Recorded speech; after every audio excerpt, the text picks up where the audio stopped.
Meron akong binili sa TikTok na bag. Tignan nyo guys. 100 pesos lang to pero ang ganda ng kanya quality.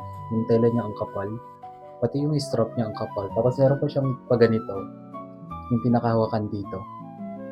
Tapos ang dami niyang pocket. Meron dito. Meron dito. Meron pa dito. Tapos tignan nyo yung loob niya.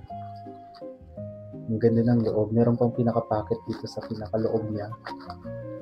100 pesos lang to. Tapos sa likod, meron pa siyang pinaka-pocket dito. Di ba? Look yung quality. Tignan nyo yung tela niya. Ganda. Tapos, ito. Binili ko lang to sa Mr. DIY for only 25 pesos. Bili na kayo guys kasi napakaganda ng quality niya. This is not a sponsor ha. Ang ganda ng quality for only 100 pesos lang.